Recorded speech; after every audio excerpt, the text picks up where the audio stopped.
जय हिंद दोस्तों। मैं एयर विक्रम कॉर्पोरल मोहनरंगन चेन्नई से।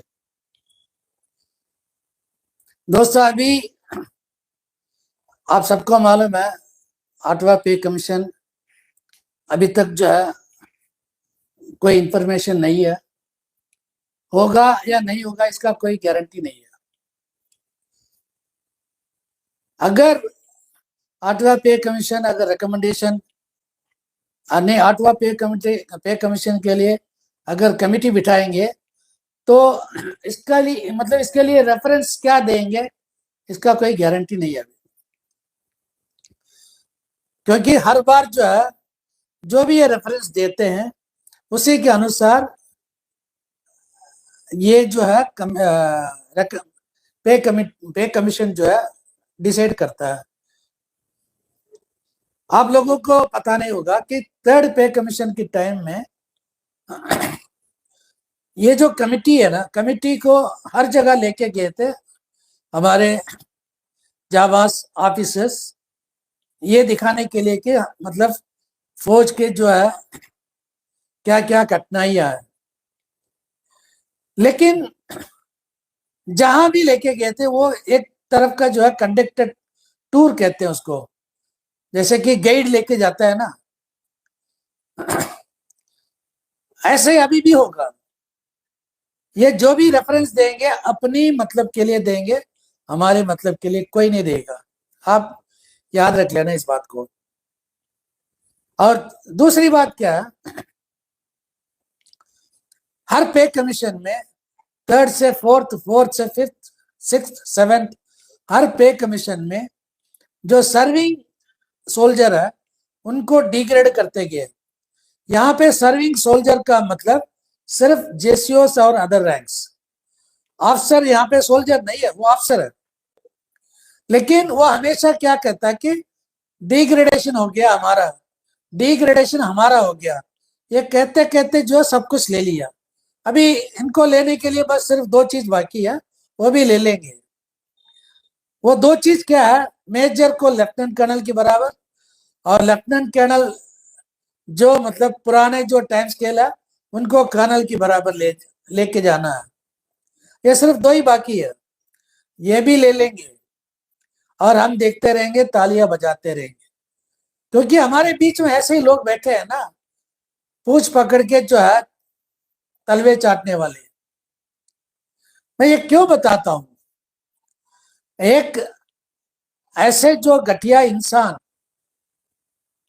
जिसको मैं कहता हूं कि फौजी के नाम पे एक दब्बा है, वो ऑनरी सूबेदार मेजर हरियाणा से, वो कहता है कि ओआरओपी कोई मुद्दा नहीं है, एक नन्ही सी जान का कोई कीमत नहीं है, लोग उसके पीछे क्यों भाग रहे हैं। ऐसे ऐसे लोग हमारे पीछे बैठे हुए हैं। दूसरा, एक हरियाणा से ही एक और का फोन आया था, एक सूबेदार का, कहता है कि सिपाही से लेकर जनरल को सबको सब कुछ मिला है, लेकिन सिर्फ सूबेदार को कुछ नहीं मिला। ये ऐसे ऐसे जो है ना पड़ोसी के बच्चे कहां से पैदा होते हैं। ये नालायक है, किसी काम का नहीं है। अब हमारे कपिल सिलानी है, कहता है कि अब की बार जंतर मंतर में बैठेंगे तो सबका सैनिक को हमें साथ लेना और उनके साथ बैठेंगे, बहुत जल्दी बैठेंगे। मैं कपिल सिलानी को एक ही बात बताता हूं, सबका सैनिक अगर नहीं है तो आंदोलन नहीं है। मैं इस बात को तो मैं गारंटी मानता हूं। लेकिन सबका सैनिक संघर्ष कमेटी को किसने नीचे गिराया, उनको मतलब सबका सैनिक संघर्ष कमेटी की जो मानसिकता को किसने तोड़ा। अभी नायक हरपाल बाहर क्यों नहीं निकल रहा, इसका वजह क्या है? क्योंकि नायक हरपाल सिंह का जो है इन इन इन लोगों ने उनका जो मेंटल पीस खराब किया। किसी काम का नहीं है कोई भी, हम जानते हैं। क्योंकि पूरे एक साल में वही रहा लोगों के बीच में, महीने में 10 दिन घर, 20 दिन जंतर मंतर और वो कबूतर खाना। हमने सब कुछ देखा वहां पे अपनी आंखों से।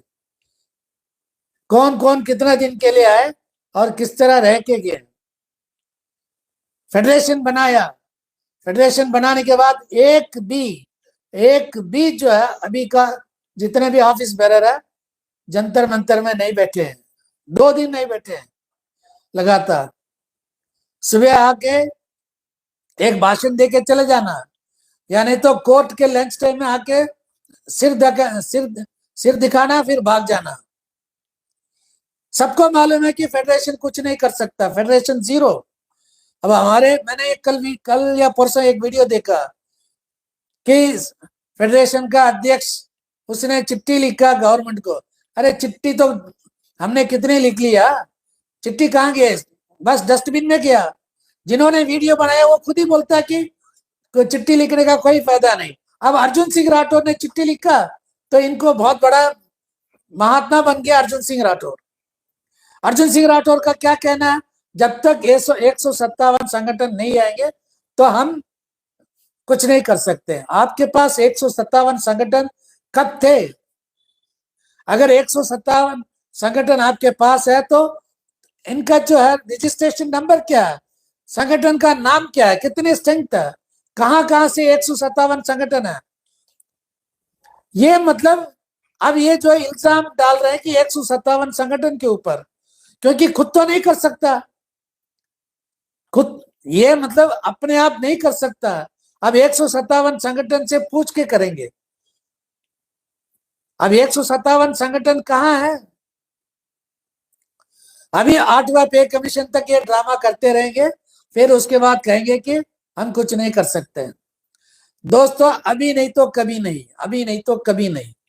हमारा एक ही मांग है, हमारा एक ही मांग है। अब की बात कोई और मांग नहीं है, एक मांग, यानी कि चीफ ऑफ आर्मी स्टाफ का जो पेंशन है उसमें परसेंटेज के हिसाब से हमें 1 रैंक 1 पेंशन चाहिए। यानी कि 25, 27, 29, 31, 34, 38, 41, 43, ये हमारा मूल मंत्र यही है।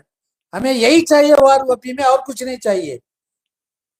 दोस्तों इसी को जो है इसी मुद्दे के ऊपर जो है तमिलनाडु के अंदर अभी आने वाले दिसंबर 7 तारीख को जो फ्लैग डे के दिन हम काला दिवस मनाने जा रहे हैं। कम से कम 2-3 जगह पे काला दिवस मनाएंगे तमिलनाडु में, और हमारे मुद्दा है 1 रैंक 1 पेंशन परसेंटेज बेसिस में चीफ ऑफ आर्मी स्टाफ का पेंशन के तुलना करके। और उसके बाद जो है विजय मतलब 71 वार का जो दिवस होगा उस दिन भी होगा, और नया साल में भी होगा, वेटरन्स डे। जब भी मौका मिलेगा तब हर बार जो है हम यही मांग करेंगे कि 25, 27, 29, 31, 34, 38, 41, 43, ये हमारे मूल मंत्र, हमारे मांग यही है। 8वां पे कमीशन बाढ़ में जाए तो मतलब 1.5 या 1.8, 1.9, 2, 3.68, इससे हमारा कोई मतलब नहीं है। सबसे पहले ये सुधार करना और ये सुधार करवाना हमारा काम है। एक बार ये हो जाएगा तो उसके बाद जो है हम अगले मुद्दे उठाएंगे।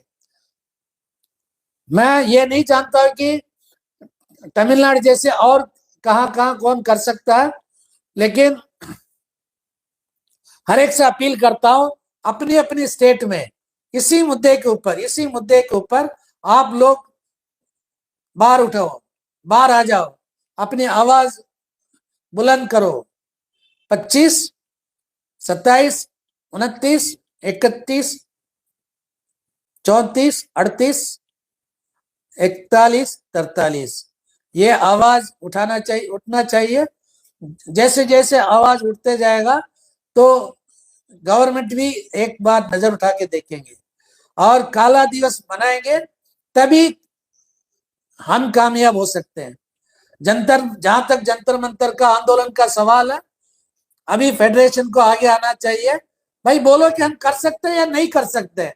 अगर नहीं कर सकते हो तो साड़ी पहन के घर में बैठ जाओ, सबका सैनिक संघर्ष कमेटी फिर उतरेगा जमीन पे, क्योंकि बगैर सबका सैनिक संघर्ष कमेटी कोई आंदोलन कर ही नहीं सकता, ये तो सबको मालूम है।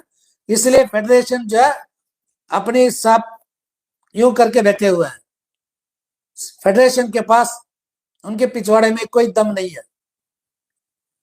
दोस्तों तमिलनाडु का प्रोग्राम मैंने बता दिया, आगे बाकी स्टेट का अपना अपना प्रोग्राम बताओ, ताकि इसको जो है हम एक ऐसे प्रोग्राम बनाएंगे जिस तरह इस महीने हमने 7 तारीख को हमने मनाया। तब तक के लिए जय हिंद, वंदे मातरम, भारत माता की जय।